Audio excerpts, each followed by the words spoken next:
Hi, this is Sean Monk. And I'm TJ Cornwell. This is the Planet Film Podcast.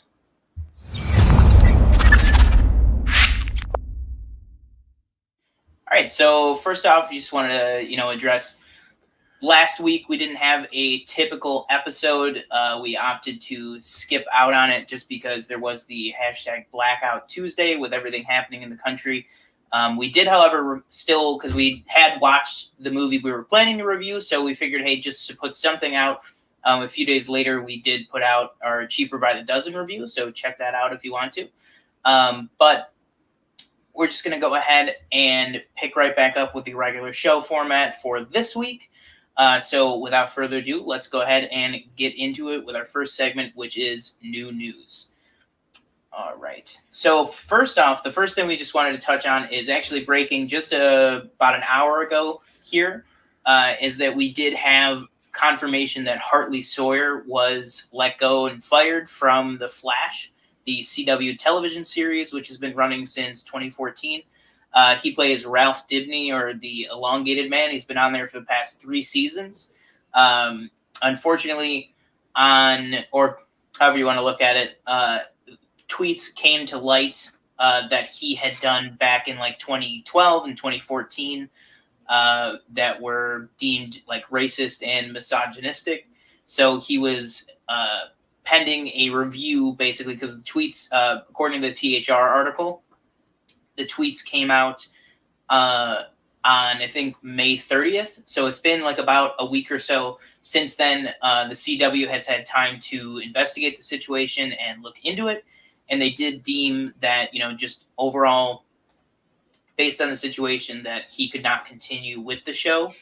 Now, I know that you don't watch CW shows that much. I know there's been a lot of CW show news in the past couple weeks, but like, what is your take on this? On just in general, we've had this type of situation happen with different people multiple times in the past. What is your take on this whole situation in regards to this specific instance, or just the overall type of situation that's been happening? I mean, just don't be racist. Like, it's not hard. I mean, no, it's not hard. I get it's like, oh, it's an ideology people grow up with, blah, blah. No, don't be racist. Especially, like, in this time, people can get you for anything. So, like, if you tweeted something, like 10 years ago that you forget about, you're going to be held accountable for it, most likely. Like, somebody's going to find it, and they're going to be like, hey, look at this. And they're going to lose your job. I was just thinking in my head, I related this back. Did you hear about the Mark Wahlberg thing? That he... No. Well, I didn't... So I didn't know this. Is this like about like the thing that happened like years ago? Well, apparently multiple things. Oh, like he like when he was a teenager, he like was very apparently very racist. He like, I think there was like a story that he chased like these 2 young like African American children down the street, like screaming the N-word or something like that. Obviously he's like apologized for it. But he tweeted something about like Black Lives Matter like a day or 2 ago, and everybody was like, can we not forget like when he did this when he was a teenager? Wow. So I mean, it's just like the world we live in now. Like, if you do something terrible, you're going to be held accountable for it. Granted, he's not getting like, he still gets work. I mean, if you think those projects are good or bad, that's kind of your decision. But clearly, it's not affecting him. I don't know. Is this, what's his name? Hartley? Is he on like other things, or is he just on the show? I think he does like other guest spot type work, like on other shows. But like, this has been like, he started in, I think, the beginning of season 4 with The Flash. And then he has been a series regular for, I believe, the past 2 seasons. So they might have actually like first mentioned him in season 3. But like, he first appeared in costume and like as the character in season 4. And then I believe he has been series regular since then. So he doesn't do like much work out of it. Like he was on a CW show. He was actually on a CW show, like the main character in one before this. and then he got the Flash. So I think he's mainly just like a CW network. Okay, I was gonna say, I feel like even with this though, he'll get like another. I feel like he'll just get another job because I feel like that's just like how Hollywood is. Like you could do, not that you can do, like it takes like a lot for them to be like, okay, no more. But with him, I guess considering he's kind of maybe considering he's kind of a small actor, maybe he does it. But if it was somebody bigger, like example, if you look at Mark Wahlberg and look at his past, they still cast him and everything. So, and then there's the whole wrinkle of it too that people are like, and obviously this is completely opinion based, but comparing the situation, obviously the closest situation to this was last year or maybe even the year before at this point, the James Gunn situation with Guardians 3. Yeah, getting fired from there and then getting rehired. But a lot of people are saying that these tweets, and this is just what I've seen online, a lot of people are saying that these tweets are more kind of matter-of-factly not jokes. Oh, like the James Gunn ones, I read those and they were distasteful. They're not tasteless. They're tasteless. Yeah, but you could tell that there was like they were almost all like punchlines to him. You know what I mean? Like you could tell it was just really bad attempts at humor. Obviously misguided. Obviously, that's a whole nother situation that James Gunn has repeatedly and constantly apologized for. Yeah. But these ones, I have read a couple that were listed in the Hollywood Reporter article, and they're, in my opinion, and what I've seen online, they're a lot less defendable. I was gonna say, even if they're jokes, you don't joke about that stuff. No, exactly, yeah. And once again, just my opinion, the things that, if these are jokes, the things that Hartley Sawyer were joking about are a lot more serious than not more serious, but I would say a lot broader of topics. Like he was kind of going out for blood for almost seemingly every group, like women, African American people, basically any race, like just seemingly society in general. Sounds like an awful person. Yeah. So maybe he shouldn't have. Yeah, maybe he shouldn't. And that's one of the saddest things is that one of the things that the CW prides itself on, and the Flash in particular, is their inclusive network. That there are so many people of color and different ages, different races, different everything on those shows. And the Flash in particular, I mean, Legends of Tomorrow is very, very varied, in the races and religions and stuff, and they get into that. They dive deep into that on that show. It's really, really great. But Flash, it's just about this kind of family dynamic with Team Flash, and you have Cisco, who is a Latino actor, Carlos Valdez. Then you have Barry, who is white, and then you have the whole West family, who the show opted to make black in the show. Which there's been interpretations of Wally West and Iris West that are black, but originally, they were white. So that's another thing that they chose. And that whole family, I mean, that brings in multiple characters to there. Like when you have Iris on, who, Barry is married to, Joe West, Wally West. There's a whole lot in there that they really try to be inclusive about, as well as a newer character. What's her name? It's going to drive me nuts now. Cecile Horton, who is now married to Joe. She's also African American, and I think she's a great addition. And the sad part is, I saw, I think it was on Instagram. The actress that plays her, posted because her and Ralph on the show kind of were the two that would kind of team up a little bit, because she used to be the DA and stuff, and he was a private investigator. So those two characters kind of had this interesting special connection that not many of the other characters did. And also I feel like really, as a fan of the show who's been watching since Barry first showed up in season 2 of Arrow, it really kind of sucks because Ralph is a huge part of that show. They just recently last season introduced Ralph's wife from the comics, Sue Dearborn, and that was a whole storyline that has not been wrapped up. Yeah. I mean, I guess and it kind of sucks for the actress that plays Sue Darabont because it's like, what do you do? Yeah, probably gonna write her off. Exactly. Yeah. Whereas maybe they probably had much bigger plans for her. Yeah. And then also, Ralph, because he's been on for 3 seasons, he was just a very integral part of Team Flash. And I know you don't watch The Flash, but you know the basic concept of like a superhero and their like support team. Yeah. Like it's super integral to the whole operation. And he kind of carved himself out a spot to be very, very integral to the whole operation. So it's going to be very interesting to see, what season 7 of Flash looks like. Obviously with the COVID stuff, you're already having a bit of a weird season 7 with the Flash where it's not even going to start until 2021. They had to cut this season short. So who knows, what they had planned. But it'll be very interesting to see how that all wraps up. A little bit of happier news, lighter news, exciting news, I would say, is that Jon Favreau in an interview this past week did offer some information on The Mandalorian Season 2, which is that luckily, and if you're not watching right now on Disney Plus, the Disney Gallery Mandalorian documentary series, I highly suggest it. Great.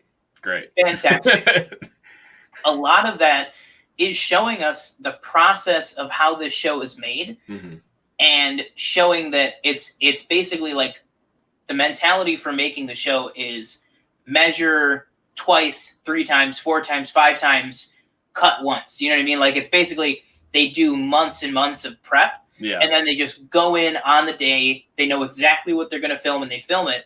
And he talked about that has allowed them that they got the shooting for season 2 done months ago. So during all this COVID lockdown stuff, they were able to edit and finish VFX and do things like that.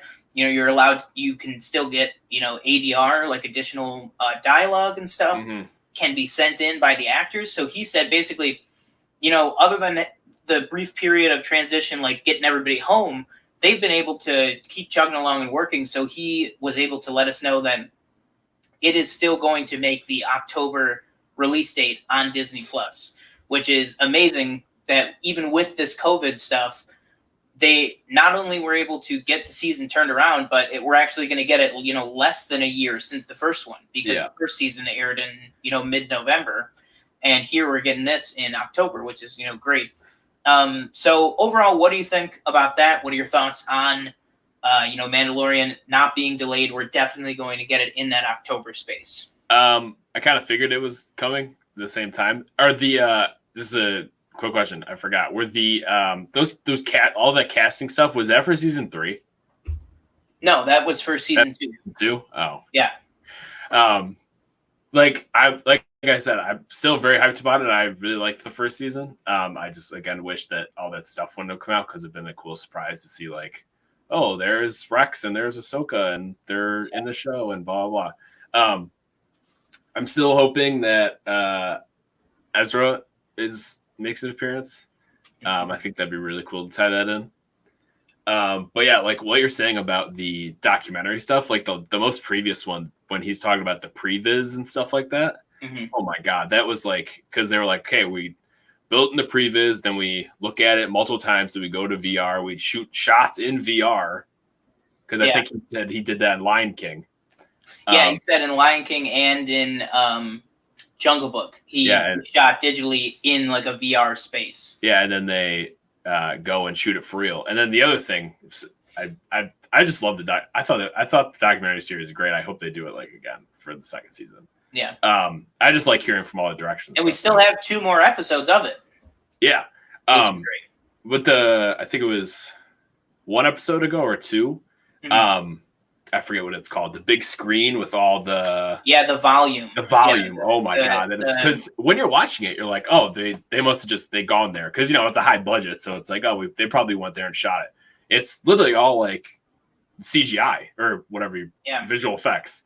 Yeah. So if anything, it's practical, not even CG, because it's actually on the screen there for the actors. I mean, there's like digital touch-ups and stuff and like blending that's going on, but it's like amazing how they did all Yeah, that. just like a quick, if you haven't seen it, just a quick description. Basically, it's like, I don't even know how many LED screens just stacked on top of each other.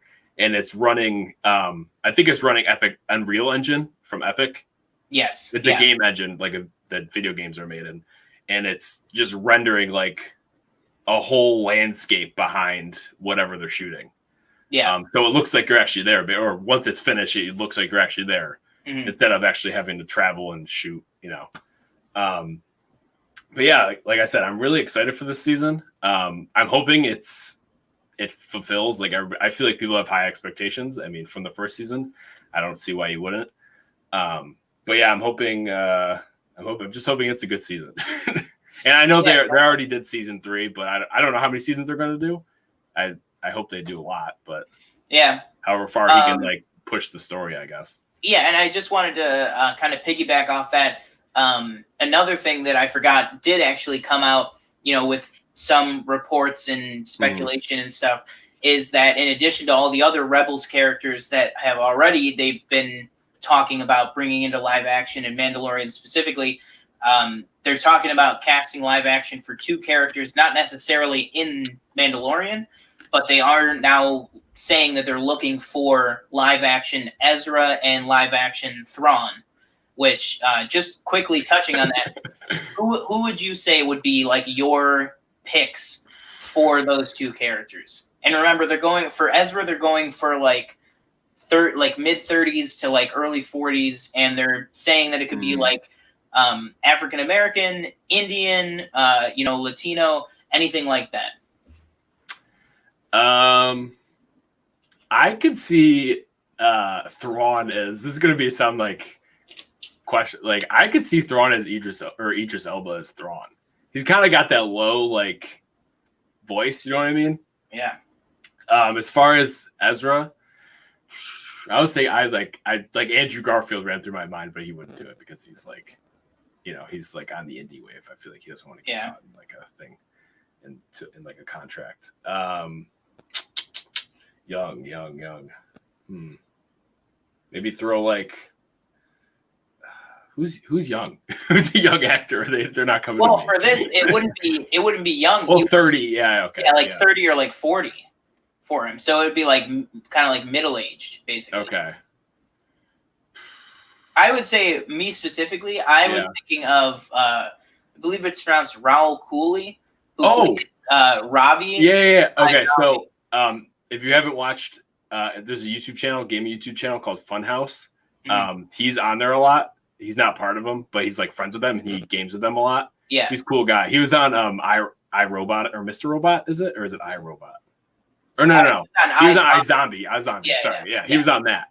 I never watched it, but he just seems like a really cool guy. That would be my pick for Ezra in live action. I think that he's got the look for it. He's got the long nose, because that's the defining feature of Ezra is that he's got, not that the person has to look exactly like the animated character, but he does have like a big nose, and I just think him playing him much older would be awesome. And he's got like the Ezra's hair is kind of up and down with how fans like it, but he's got the Raul Cooley's got like the nice like coiffed. He's got like a hair. slick like type. I think he just look very, very. He looks very Star Wars. You know what I mean? Like, and he's also a massive Star Wars fan. Yeah, and he's the right age and the right look for it. So, and he's a great actor. So I would go with that. And then my pick. Now, it's interesting what you said about the voice, because to me, you have to have. I almost don't know how they would do Thrawn, because to me his voice is so like specific. So specific, yeah. That would you just bring back what if you just did a CGI and brought back the? That's what I was going to say though. Is what if you just dub whoever it is, but then it's like, well, that might be like kind of a disservice to the person. Yeah. But they've done that in Mandalorian before, because it's like you have what's his name? Wayne, I forget his name, but the actual physical actor, or one of the physical actors who's in the Mando suit, getting dubbed by Pedro Pascal. But if you go the dub route or not, my personal pick for Thrawn, who I think would be fantastic, and on the cover of the Timothy Zahn Thrawn books, kind of already looks like him, You know how they kind of do that, like they kind of just loosely base it on someone's likeness. I would go with your boy. I would go with Pierce Brosnan. I think seriously, I think he's like 65 or 70-ish, and that's exactly how old Thrawn would be. I think if you do him up in the blue skin and the red eyes and stuff, he's got the perfect hair to play Thrawn. You know, you just got to dye it like blue. I think Pierce Brosnan would be incredible. That's something I wonder, like, if he'd be up for. He'd be like, Star Wars. Like, I don't want it. Exactly, yeah. Especially or if he'd be like Star Wars television. Yeah. But then again, he was in, like, Mrs. Doubtfire and, like, his James Bond movies. And Mamma Mia, yeah. So, you know, we'll see. But, you know, those, I think it's fun to fan cast, I would say. But I definitely think as soon as I heard live action Ezra, the first, and especially that they were looking for like Middle Eastern actors, I was like, the first person that came to my mind was Raul Cooley. But yeah, that's a good choice. Yeah, I just think that Pierce Brosnan though would be great as that. But like I said, I'll be interested if they end up if we ever do end up seeing a live action Thrawn, which is crazy that we are even close to that potential. Seeing as though he wasn't even canon 5 years ago, and now we might show up in live action actually on screen is crazy to me. But nevertheless, it'll be interesting to see what they decide to go with for the voice. Next thing, just quick here, you know, with everything that's going on with the protests and the marches and stuff that are happening all across the country and now all across the world right now, and just the overall atmosphere of, you know, race relations and the Black Lives Matter movement that's going on right now. We have 2 movie studios opting to make 2 of their pretty high-profile films completely free to rent right now. So that's Paramount with the Ava DuVernay-directed Selma, and then Warner Brothers with Just Mercy, the movie that just came out right at the beginning of this year. Both fantastic movies. They made them completely free to rent on all platforms, so I highly encourage you to, you know, go out, check out both those movies. Those are both I still have to watch. I didn't catch Just Mercy when we had it, I think, in the theater, and then Selma just like kind of passed me by, but I definitely need to watch those. Yeah, Just Mercy was one that I missed when we had it because at the movie theater that Tim and I worked at, or do work at, well, currently closed. We only had Just Mercy for like about a week. Yeah. Just because there was so much coming out at Christmas.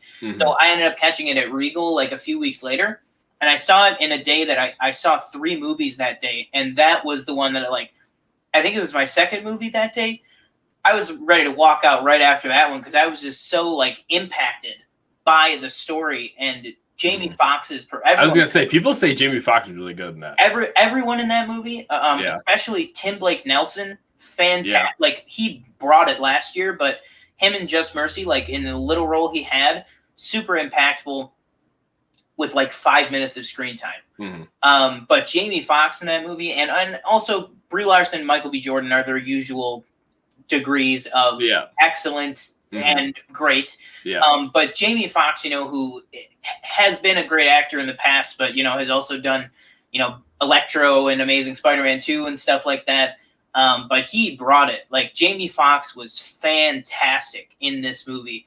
And it's just so resonant with what is happening today, especially one of the opening scenes with, you know, his character and a police officer. Fantastic. Another one that's not free right now, but I would very much recommend with everything that's going on right now is Queen and Slim, which was also I missed that. I need to watch that too. I missed that. Yeah, you got some homework to do. But to anyone listening, you know, I definitely recommend, you know, those 3 movies. And they are all I believe Queen and Slim is based on a true story. I can't remember. I know I knew it like when the movie came out, but it's just not in my brain right now. But the first 2 definitely are based on real people and real events. And I believe Queen and Slim is too, but I have to check on that one.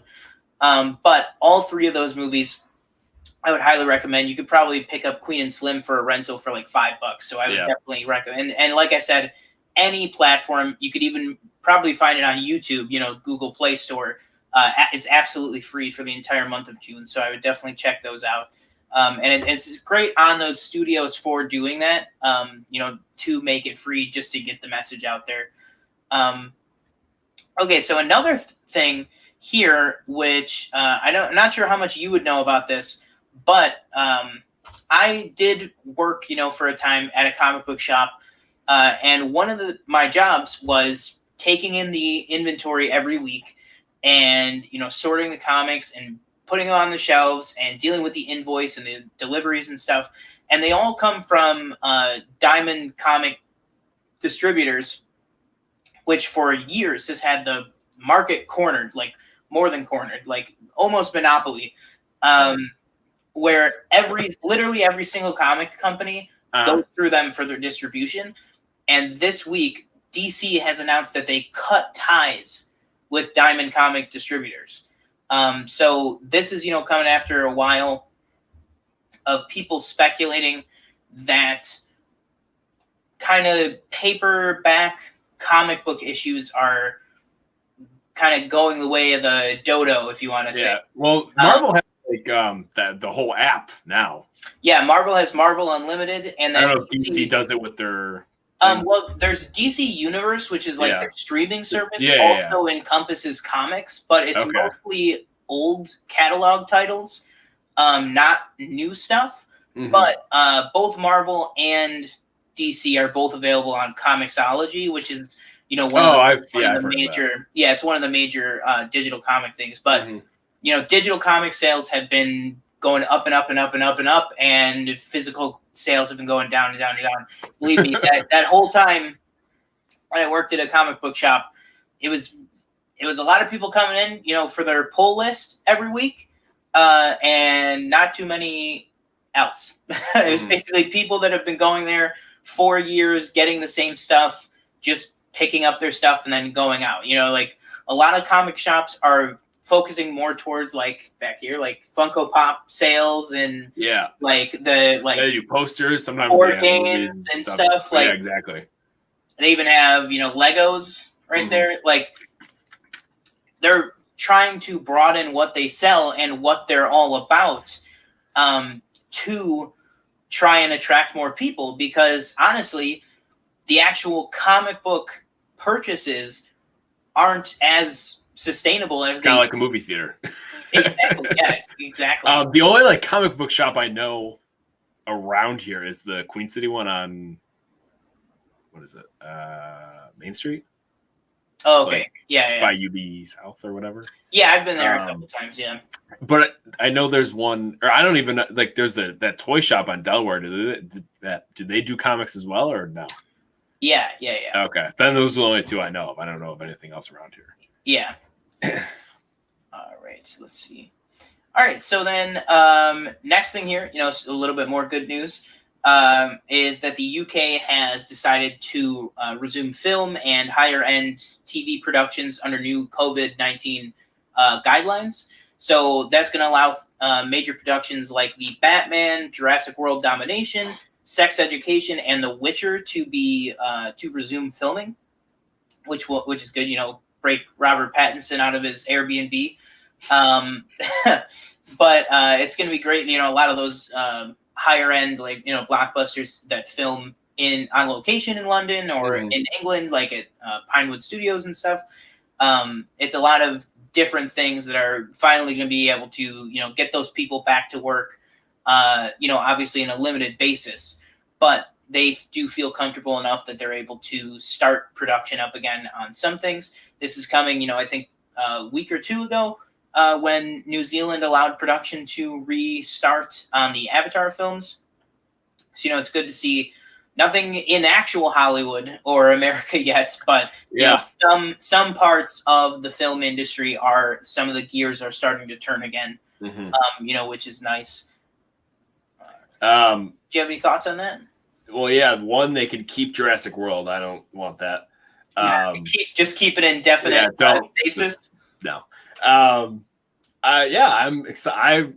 did they push the Batman Yeah. It was originally supposed to come out next year and in July. Well, yeah, they didn't push it too much, but it was just originally supposed to come out in July of 2021. Yeah. Now it's coming out Halloween 2021. Yeah. This like the only thing on this list so far, like I mean, you have such as it's not everything, is like the Batman. The Witcher I haven't really watched. I'm not that interested in it, in all honesty. But it's good news. We're making a little bit of progress, even though it's not here. Because the U.S. is, the highest death toll, I think, in the world, correct? Yeah. So, I mean, it'll probably be a while. But it's good news. I'm just happy that we're getting stuff made. With The Witcher, I know I talked about it, I think in the first or second episode that I had not seen it. But I have started it. I watched the first episode. It's very, very good. So I'll probably be watching that. I'm also watching currently Space Force, which we will talk about later on. But The Witcher is definitely very, very good. I would recommend it. It's kind of, if you've been missing out on good Game of Thrones, I would say it's that. It's like Game of Thrones with a lot more overt comedy. Not to say that The Witcher is a comedy whatsoever. Yeah. But with Henry Cavill, he's just very charismatic and funny. So they give Gerald a lot of material to work with there, but it's very good. And then just another thing, this is going to be in the I believe, Universal is starting production on early production on a Wolfman movie, and they have cast or are trying to lock into a deal Ryan Gosling to star as the Wolfman. Okay. It's unclear right now if this is going to be part of Universal's separate universe. Real quick, sorry. I was going to say, are they going back to that whole Dark Universe thing? No, this will definitely not be the Dark Universe. Okay. I didn't know if that was a part of it. No, yeah. Okay. But it's, because I think in the Dark Universe, the Wolfman was cast and it was going to be... is it Javier Bardem, I think? Yeah. Or he might have been like Dr. Frankenstein? I don't know. That whole thing was a mess. But I'm pretty sure it was Javier Bardem was cast as the Wolfman. Yeah. But right now it is unclear whether or not this is going to be part of the Blumhouse Universal Monster movies, which I hope it is. I hope, yeah. Yeah, that'd be great. Or if this is going to be another one of the bigger budget kind of whatever, monster movies that we kind of get, like your I, Frankensteins and The Mummy and stuff. If it has Ryan Gosling, I assume it has to have some, it has to be like good. It can't be it can probably be like Invisible Man, where it's a cheaper budget, but you can. But I mean, look at the cast of The Mummy. You know what I mean? That's what happened there. Yeah. Sometimes less budget is better. But I'm really hoping that that's going to be part of the Blumhouse universe that they're doing there. But it'll be interesting to see when we get more information on that, if Jason Blum is going to be a producer on it or whatnot, because that would definitely give me a lot more confidence in there. Yeah. And then some fantastic news, best news of the week here, is that Sonic the Hedgehog finally has its sequel confirmed at Paramount. You look at the first movie. First movie had a budget of about $85 million. Yes. It made total about $306 million. Okay, well, real quick though, this got cut off though, technically, right? Because it was still in theaters. Yes, yeah. Okay, so it could have made more. It could. It definitely could have made more. But this movie is such a special circumstance with what happened to it because you have that original design and it's oh my god, and then the studio listens, to the fans, to the reaction. Yeah. They decide, all right, let's push it. Let's bring it out on Valentine's Day. Who knows what's going to happen? When you hear, the movie's been pushed to February or January, you're like, oh, well, I don't really know what to expect. Yeah. Then they redo the design. The design is like perfect, like on Sonic and other characters that I will not spoil. But the character design is like fantastic. Then you actually see the movie. And to me, I mean, it's one of my top 3 of the year so far. I mean, that's not saying much. There's only been like, Yeah, it's not a lot. but it's definitely up there with my top 3 of the year. Mhm. Might even be my number 1 or 2. But I really enjoyed it. I've seen it like 6 or 7 times. It is very, very good. Yeah. And it's one of those things. Ben Schwartz has been on Twitter, talking like, "Hey, I'd love to do it." Like he did an interview with Fandom a couple weeks ago, and he said, "I'd love to do it," but surprisingly, there's no confirmation yet. And then just about a week after that interview with Fandom, we got the report that it was confirmed. And also another thing that I am happy about is Jeff Fowler will be back in the director's chair for the sequel, so it'll be the same director, same cast.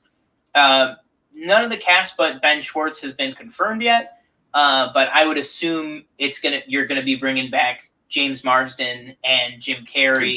And just picking that up. I mean, there's probably going to be even bigger cast, even more characters. Yeah. But I would assume you'd want to bring back those 3 because those are Ben Schwartz, James Marsden, and Jim Carrey. I would love a whole Sonic universe. We got to get Shadow in here. We got to get Amy. I think that's her name. Knuckles.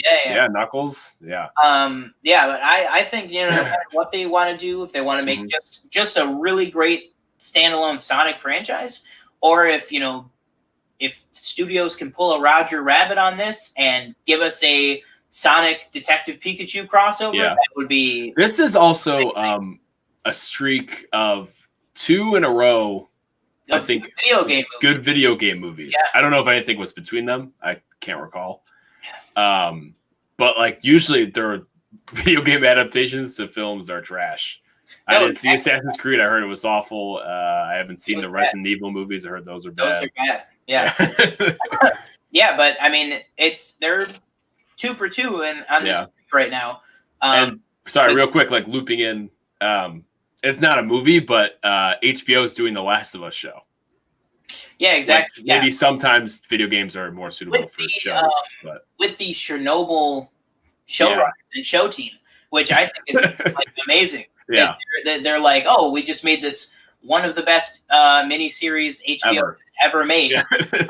Let's adapt a video game next. Yeah, but it's like, okay, if that's what you want to do.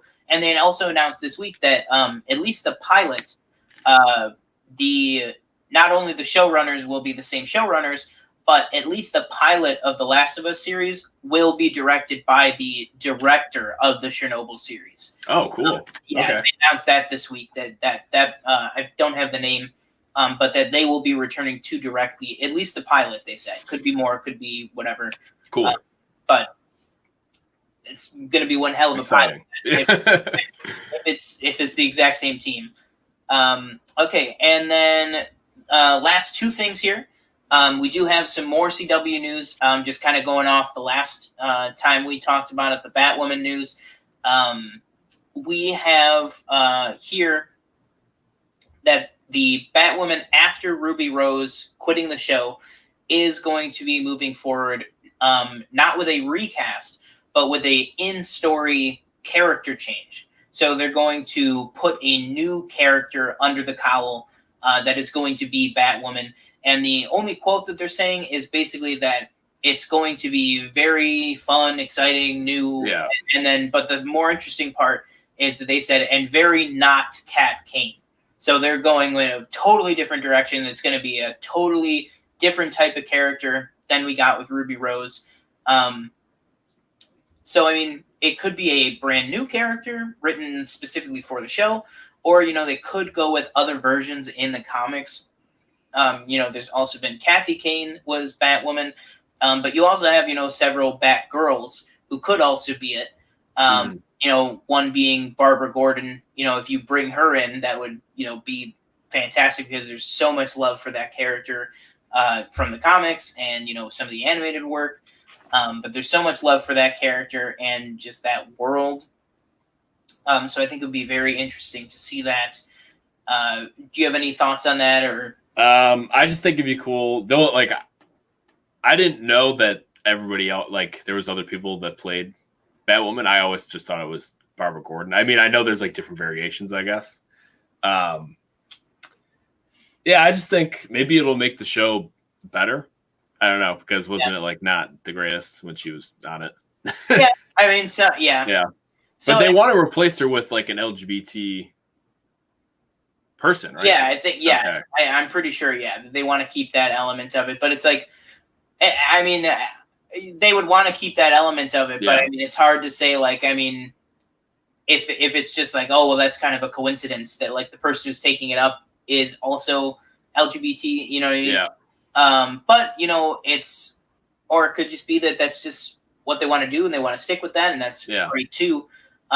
It's just you know, it would be interesting to see that they're not going the recast route, that they're going an in-story retooling kind of. It'd be very interesting to see. And then the last piece of news here is throwback to before the when life was simpler. We have Tiger King himself, Joe Exotic, has lost his zoo to Carol Baskin. So basically, Carol Baskin's Big Cat Rescue was given control of the zoo in Oklahoma on Monday, as opposed to the payment that Mr. Joe Exotic owed her for the various lawsuits that have been thrown back and forth. But what do you think about that? From prison, Mr. Joe Exotic losing his zoo. I'll be honest. I don't. I just don't. I feel like at this point he was like a thing for like a month, and then he just kind of left everybody's minds. Mm-hmm. I don't know. That sucks. You're in jail. You can't really do much about it, unfortunately. Yeah. I think. I don't know why they're doing. I think that they're doing this series with Nick Cage. I think that's a bit like I like the casting, but I just think that's a bit premature to do like a whole thing. Yeah. I don't know if you watched like the last episode. Yeah. I couldn't. I watched like the first 5 minutes. I was like, this is pointless. I don't know why I'm watching it. Like the yeah, I mean, basically they were like, it's a new episode, and I mean, it was like, it was the Tiger King and I. That's what. Yeah, was he just interviewing like the people? Yeah, and I liked like Joel McHale McHale, doing it, like that was funny and stuff. But I mean, it basically was just like he just had like 5 questions, and he just asked like the same 5 questions to like different people like over Skype, and that was like a cool show. And I was like, okay, but yeah, I mean, it was a riveting series when it was on. Yeah, I think it filled the void for what it needed to be at that time. Yeah, and now it's like we're kind of a little Tiger fever has subsided. Yeah, it's just not. It's not really relevant. I feel like it's just not relevant anymore, especially during this time period. Even though it was this year, but it's just I don't know. Exactly. I don't know. All right, and with that, it's going to be time for a quick break. So we will be right back on the Planet Film Podcast. Welcome back to the Planet Film Podcast. Now it's time for Tell Me What to Watch. I don't know what to watch. Tell me what to do. I don't know what to do. All right, today we're going to be reviewing V for Vendetta, starring Hugo Weaving and Natalie Portman. Release date release year 2005. Do you want to just run through the box office real quick, and then I'll just tell them? Yeah, so basically the box office for this movie, and that's kind of what we're going to do for all these reviews, is we're going to give you an overview of the movie first and, you know, kind of the box office, and then we're going to jump into it. So the box office for this, on a $54 million budget, domestically it made about $70 million, internationally about $62. So altogether, worldwide, it made about $132 million back, which, you know, for a independent, you know, Vertigo comic movie by the Wachowskis, you know, produced by the Wachowskis, definitely a pretty good amount of money, especially for the type of film that it is. But yeah, without further ado, why don't you go ahead and lead us off and we'll get right into it. Just for anybody that hasn't seen it, I'm just going to read off like a quick summary off IMDb. So it says, in a future British tyranny, a shadowy freedom fighter known only by the alias of V, played by Hugo Weaving, plots to overthrow it with the help of a young woman, Natalie Portman. Overall, I thought this movie was amazing. I gave it 4.5 out of 5 stars. It's scary to think the amount of like how relatable it is to today. I mean, you got the government oppression, and you got a pandemic, which we're also in. If I didn't see the year of this, I would have said it came out this year. Yeah, because that's or maybe even came out next year. Yeah, well, yeah, exactly. Like, overall, like I said, I thought it was really good. I thought the performances are great. I thought the story was good. Looking at the box office, I'm actually surprised it didn't do more, considering the Wachowskis wrote it, adapted it. Yeah. Which, I mean, everybody probably knows them at this point from Matrix, so you'd figure that it would bring more people. As far as like the director goes, I think this is like the only real. This is like the biggest movie he did. Yeah, kind of like a lot of people consider him to be like a kind of a one-hit wonder. Yeah, type he did director, this, and then he didn't really go on to do much else. He did the Raven. I don't know if that's the biggest thing, but overall, I didn't know it was DC. So when DC popped up, I was like, oh wow, look at this. Is it like Watchmen like that, or is it like a comic series or whatever? It was a graphic novel. Okay. I don't know if it was what do I want to say? If it came out week to week or if it was just released as a volume. But I have the graphic novel.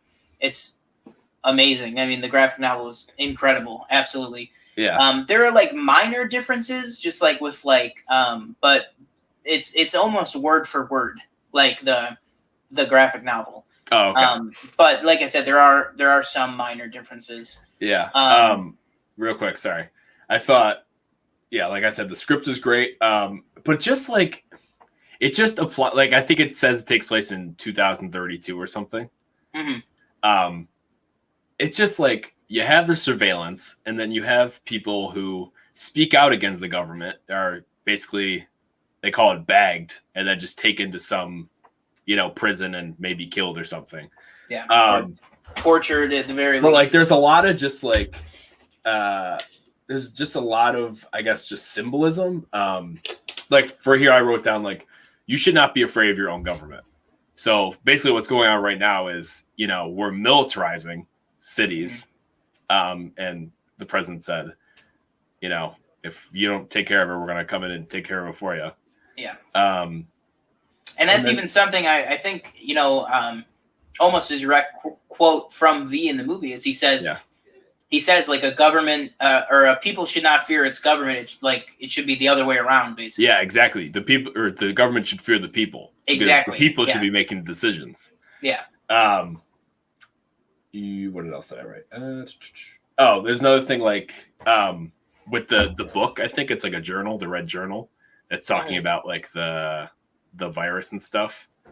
I felt like that also connects today because they're saying, well, don't talk about what happened all those years ago. Don't talk about how we were terrible. Yes. Which is what's happening now. It's with America coming to terms with, this is what this country was built off of. There is systematic racism. You can't deny it. Put blinders on and be like, it doesn't exist. It's like it's the scene where Finch and Dominic are in the one general's office, and they're asking for the files on Lock Hill, and he's like, we don't have the files, and he's like, well, what do you mean you don't have the files? Yeah. He's like, whether they must be incomplete or what's going on. He's like, or you destroyed them.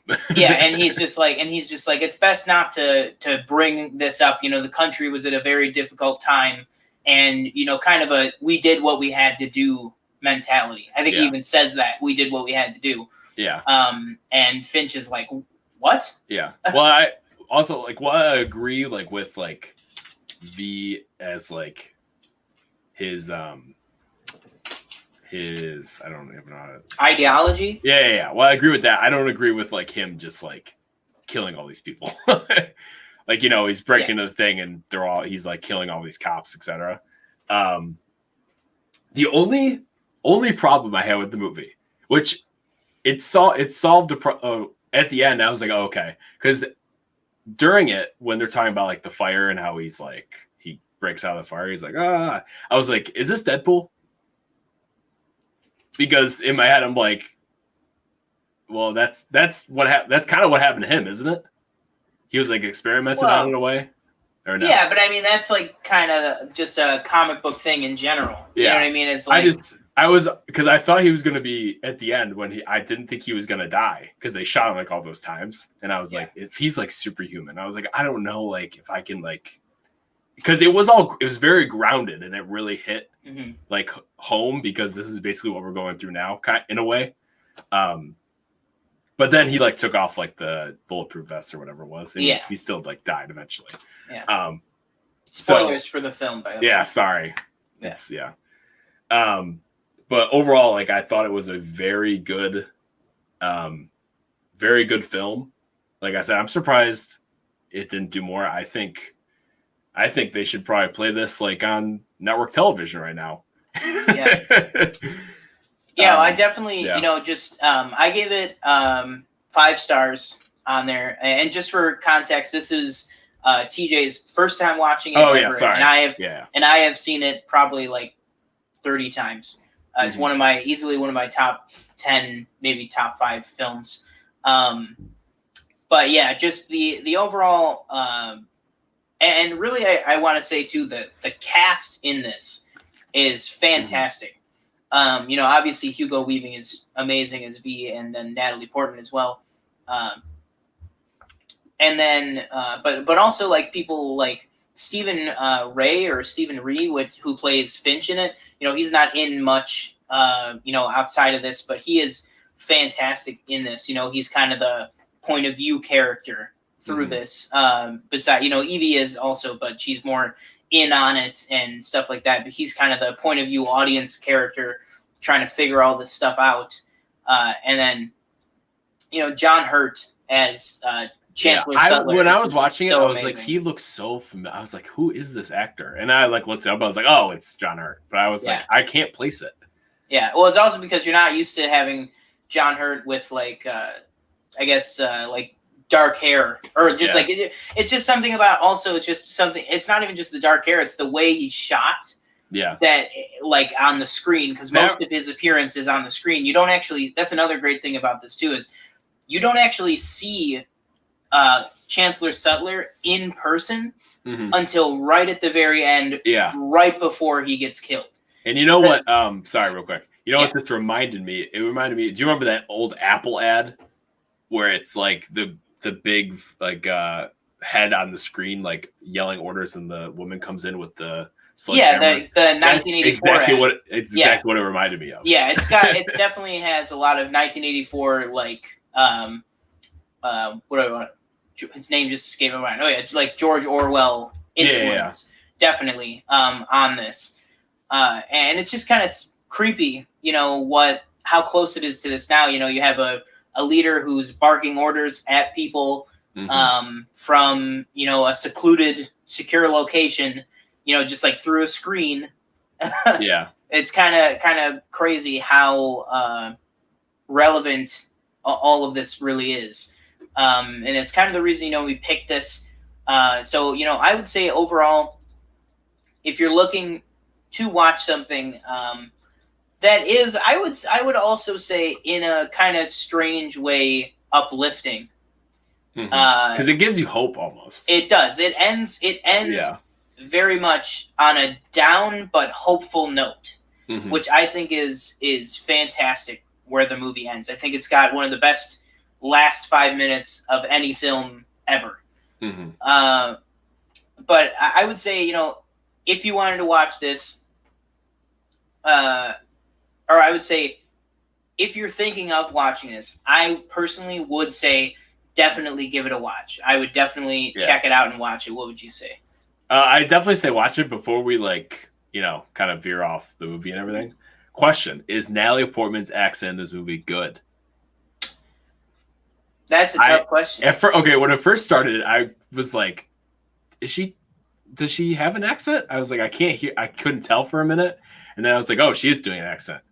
I thought it was okay. Like, I don't know. Yeah, I thought it was like fine. Yeah. There's like certain things that she says that's like a little like it doesn't sound that good. But I mean, you know, like she was. Yeah, I mean, you got to remember too. Like she was still like super young at this. Like obviously got a very early start with acting, but you know, she was still very very young in this. So you know, it's whatever. But I mean, it's good enough for the movie. But yeah, I would say you know, it was pretty good. But yeah, other than that, I can't really think of anything else I'd want to talk about other than just the sheer awesomeness that is that final scene with blowing up Parliament to the 1812 overture. Yeah, with the fireworks, with the crowds, with all the masks coming off. Oh, that monologue. So yeah, they're dead, right? Those people. Yeah, I think the idea is not all of them. Yeah, it's just symbolism.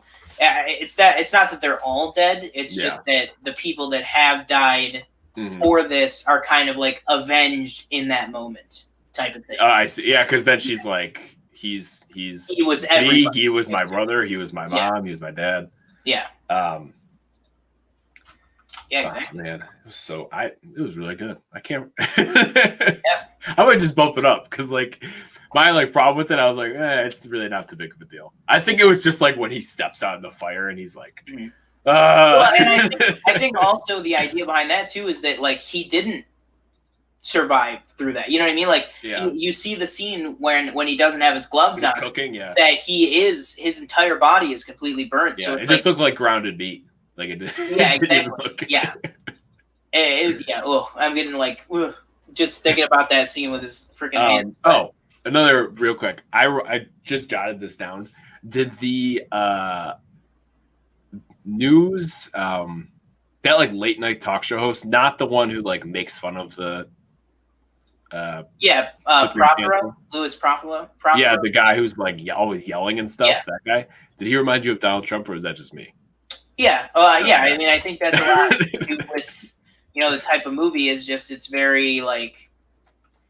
And also, that's another element of the movie that's even more close now is that, the movie takes place in England, but they talk about America quite a bit. And that America like Civil War. in a second Civil War. Yeah. And the movie starts with, the voice of London, Louis Prothero, talking about this monologue where he says the former United States of America. Because that's what I was curious. I was wondering if, like, these countries were, like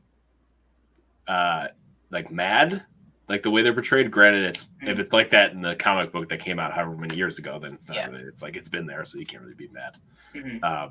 But yeah, I didn't know if like England was like, don't talk about us like we're some like. Well, I think a lot of it is that like they're fine because it's not real. You know what I mean? Yeah. I mean, obviously, it's in a very grounded world saying that we could be very close to this. Yeah. But I think it all just depends. But final thoughts on the movie for me. I just think I would definitely recommend watching it. I think it's a fantastic movie. I think it's one of the best movies ever made. But yeah, and I would love to see a 4K remaster. They didn't do that? I don't think so. I don't think it's on 4K with like a Blu-ray. Like I would love like a 4K Blu-ray steelbook of this movie. Oh yeah, that'd be cool. Yeah, that would be amazing.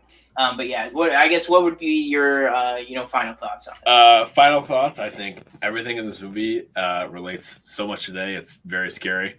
At the time, I don't know how much it really related.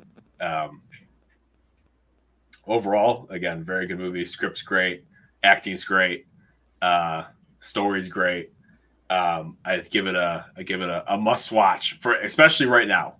Yeah. It might like if you're not with the whole like I don't know if you're not like say I don't know nervous about the government or like what's going on now or something like that, or if you're like not willing to change, I would say watch this movie and it might change your mind. Yeah, exactly. So yeah, that was our review for Tell Me What to Watch. I Don't Know What to Watch for V for Vendetta. So with that, let's go ahead and move on to our next topic here, which is going to be our shooting the shit segment. For today, we do have two things we want to talk about, which is that, shot heard around the world is that HBOMAX launch was this week. Or maybe it was last week at this point. I can't remember. Last week. I think May 28th, maybe. Mm-hmm. But either way, it launched, and people were very excited for it to launch. Yeah. And then people were very not thrilled with the content that was available.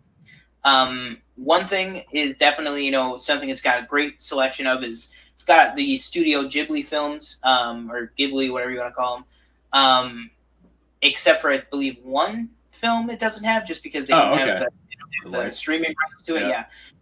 And then also the Turner Classic Movie collections are really, really good. Mm-hmm. But then they do have some good like Looney Tunes stuff as well, like the animation. But in terms of the actual film selection and the television selection, and they were hyping up Friends big time. Friends was their big get, was that this is going to be the exclusive streaming home of Friends. It wasn't there. It wasn't there at launch, and a lot of people were upset by that. And a lot of people overall were just kind of underwhelmed by it. Mm-hmm. So what did you think? I know you got into the app on that first night. You got to take a look around. Yes. What did you think of the overall experience and what they have to offer? I think where it's lacking is obviously the DC catalog. Yes. They really don't have much. I was really hoping I've only watched three things. I've only watched three things. So I watched Batman Beyond: Return of the Joker, not knowing anything about Batman Beyond. And then I watched The Dark Knight Returns Part 1 and 2, which I, again, didn't know that's where they got the whole Batman vs Superman concept thing. Yeah. I thought there was, when I was scrolling through the movies, I thought there was actually a decent amount. The thing, like I said, that is really lacking is the whole DC catalog. You don't have the Dark Knight trilogy. You don't have any Nolan films on here. You have one. No, you don't even have a Superman. You only have Batman vs Superman, and that's it. Yeah, there's literally no Superman content. I wanted to watch the older the Christopher Reeve. Yes, Superman. I wanted to watch that. I've never seen those, but those aren't on here. Yeah, none of it's on there. What else? We have Joker. Yay. Okay. Teen Titans I might rewatch. I used to watch that show when I was younger. I really like that. They got Wonder Woman, Shazam. But they don't. What I would like is if they could implement they probably won't do this because I don't even know if they have they probably have the rights to it, the DC streaming universe, because they have Doom. They seem to have Doom Patrol. Yeah, no, it's the same. Yeah, they have the rights. It's the same company. It's Warner that makes. So are they? Do you know? Are they gonna merge those or no? It's they're being very cagey about it. They're not really saying what they're going to do. Yeah, it's I might watch those shows if they're on here. I'm not gonna buy DC Universe streaming to watch those shows. Mm-hmm. But Doom Patrol, I actually kind of want to watch.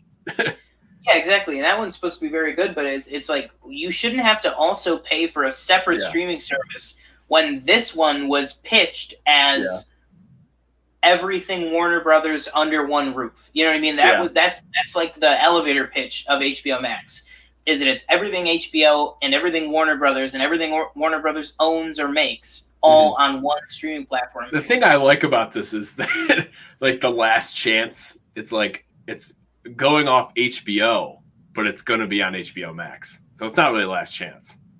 If you think about it. Is it though? Well, is Lord of the Rings Warner Brothers? The Hobbit? Yeah. Okay, well then, because it says last chance Hobbit movies, but if they're just going to be on Max, most likely, then it's not really. Well, we don't know that because they could be because assume they would put them on.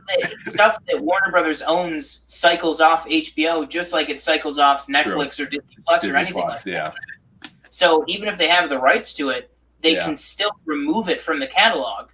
Yeah, which is pretty annoying. Like that's basically what people have said, and kind of like what I agree with is that people have kind of said they basically just dyed HBO Now purple and gave it a new name and like added more stuff. But it's like the idea is not HBO with more stuff. It's supposed to be HBO with all the stuff. Yeah. You know what I mean? Like that's a big difference. Is those two things? That's a huge difference, especially to people that are watching and stuff. Mm-hmm. The UI, I don't have really. I feel like a lot of people had a problem with the user interface. I feel like it's pretty straightforward. Mm-hmm. I feel like the only problem I have with it is that it's literally just the same as HBO Now. Like it doesn't feel like they did not like Disney Plus. They built. That's why there's still some issues with Disney Plus is because they built this platform from the ground up. They completely built it. They didn't just say like, oh well, we're just gonna make a copy of Hulu and make that Disney Plus. They did a completely new platform. They completely made it brand new, out of the box. That's why there's still some issues. That's why they didn't have an aspect ratio button for The Simpsons. You know what I mean? It took them months to get that. Exactly. But the reason it took so long is because they're building it from scratch. HBO literally just removed HBO Now and then just re-uploaded it as HBOMAX. You know what I mean? Like they just went off the bones of HBO Now.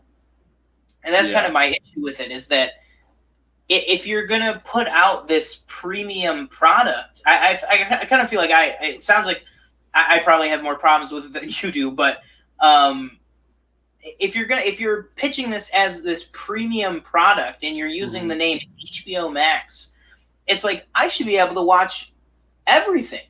You know what I mean? It should not just be that I'm just relogging into HBO Now and there's just some more stuff. Because that's really what it feels. That it really just feels like, oh, there's just some more stuff. And the whole problem with it's not even available on two of the absolute biggest. Oh, that's the worst. I forgot about that. That is the worst thing. Oh my God. It's not like Disney Plus where it's like, oh, we gotta wait till March because of the deals and stuff. There is no current deal in place at all to have it be on anything Amazon or anything Roku. Which are the two biggest streaming, what do you want to call them? Like streaming hubs, streaming providers, like streaming device providers. Which I still have, like, I have a Fire Stick as well as a Chromecast. So I can, like, just cast it from my phone. But would I rather have it on Fire Stick? Yes. Because I don't really use the Chromecast. But then also you're taking up the internet and the use of your phone. You know what I mean? Exactly, yeah. You don't want to have to give that up just to watch it on your TV. And that's like a large chunk of people have those devices. Like I can get the app on my television, but I don't really use the native, like smart hub on my TV. I use my Roku. You know what I mean? And I can't get it on there, so it's like I gotta open it with that. And then on my then that's just the one in my bedroom. On my living room TV and on my mother's TV, she can't get it at all because she has a Roku TV, and then our living room TV just has the Roku plugged in. So it's like there's not even an option there. You know what I mean? Like you would have to get another streaming device to watch the stuff on TV, and that's just crazy to me. But yeah, I mean that's my thoughts at least on HBO Max. I don't know. Do you have any other thoughts on just the experience, your experience? Yeah.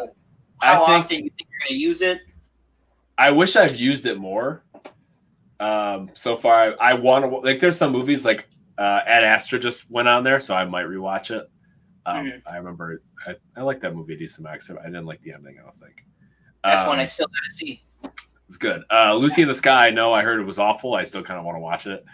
But they have like they got North by Northwest, they got Eraserhead, we got Gold Rush, City Lights, Modern Times. And that's the thing though, is that people and Dan Murrell, YouTuber Dan Murrell, posted a video kind of breaking down all this with HBO Max and like some pros, cons, and then he offered alternatives because he said, really one of the best things that HBO Max has going for it is the Turner Classic Movie Collections. Yeah. But there's also kind of a lot of junk in that section. Like, yeah, I'm looking at it now. yeah, like there's some junk in there, and he said if you really want that, and I totally agree, and I have the subscription as well. If you want that fix of those types of movies, and it's a lot of the same movies, you can get the Criterion Channel subscription service, which gives you access to, I believe it's about like 90% of the entire Criterion collection. Yeah. Oh, yeah. Like that's what I know. That it's funny. I just recently, a few months ago, watched Seventh Seal when I got my Criterion Channel subscription. And then when I fired up HBO Max, that was one of the first movies listed. Was that it said Seventh Seal is available, and I was like, well, I already have that on Criterion, and sorry, but Criterion offers me so much more. A lot of special features and stuff like that. The Seventh Seal on the Criterion Channel has, I think, like 3.5 hours of features, behind the scenes features. Yeah. Like there's a whole like 40-minute thing on Woody Allen's just take on Ingmar Bergman and stuff. And the other thing, I don't think it's not 4K either. Exactly. Yeah, it's not. The movies that are on there aren't even in their best quality. Yeah. Like that's the thing. Even movies like Shazam and Wonder Woman that are brand new aren't even in their best qualities. So I could literally throw on my Blu-ray of Shazam and have a better viewing experience just watching the Blu-ray than pulling it up on HBO Max. And it's like that should not be the case. The whole point of streaming media and stuff, and like what Disney Plus did, like all the Marvel movies and Star Wars movies on Disney Plus, they're all the brand spanking new 4K beautiful versions of them. Mm-hmm. And I just don't understand why you would launch the platform once again claiming that this is this is what it was pitched as. This is not me projecting onto it. It was pitched as the end all be all, the place to watch Warner Media content, including DC, Friends, everything. And to me, my final statement is, unfortunately, I feel like HBO Max, not only is it not worth it, not only is it not the best place to watch the content, it's not even a good place to watch the content. Yeah. That's what I would say, I guess. I probably, if I didn't have an HBO subscription already, I probably wouldn't subscribe to it. I think this was like, I know I'm definitely, unless something like Peacock is very like enticing, I probably won't get Peacock. But like this, I just happen to have HBO, so like I have it already. Like I said, I don't have as many problems with it as you do. There's a lot of movies on here that I've never seen, so like that's pretty good. I have like where are you gonna find like Scanners from David Cronenberg? Yeah, like exactly. I guess Criterion, I think it might be. But other than that, like you're gonna get it here. I mean, if you're looking for, I don't know, if you're in it for like, if you're looking forward to like exclusives and stuff like that, I wouldn't bother. But if you're looking for like, or like superhero movies, I wouldn't bother. But if you're looking for maybe like some, maybe just some like older, like if you're trying to get into like older film, I would probably recommend it maybe. Yeah. I said, I don't know, is Criterion the same price or is it? No, it's much less. That's the thing. Much less. Oh, okay. Is that this also gives you more than it does give you more, but the thing is, it like for me, if you're someone like me who already has, and if you already have HBO, and I think we're just going to roll this into the final order for this week, is going to be, we want to know from you, if you don't already have HBO, will you pay for and will you get HBO Max? Also, if you already have HBO, are you going to switch over to HBO Max? Because honestly, sadly, it's not available in so many places. Yeah. the barrier to entry of the app itself, unless you're on mobile, is pretty high. So, like for me, I have HBO. I pay for HBO through my cable provider, but let's just say in the past week, I've watched maybe 20 hours of content on HBO, none of which was on HBO Max. It was all on my HBO Go app on my TV because that's what's easier right now for me, which is sad to say. So even if you have HBO, are you going to kind of handcuff yourself, to your phone or to your desktop? And are you going to use HBO Max, or are you just going to stick with regular HBO? So that's kind of what we want to hear from you about. Let us know if you're going to be making the switch to HBO Max. So with that, did you have any other things you wanted to talk about, or any other stuff you wanted to say about HBO Max? I think I'm honestly, like, I'm kind of looking forward to, like, ignoring, like, the superhero movies and stuff. Like, maybe I'll rewatch, like, Wonder Woman or something before the new one comes out. But I'm actually, like, very interested in, like, the TCM collection, because they got some Akira Kurosawa films on there.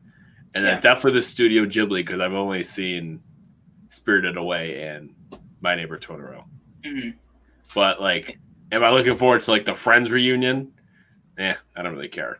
Like, I'll watch it probably. I'll most likely watch it.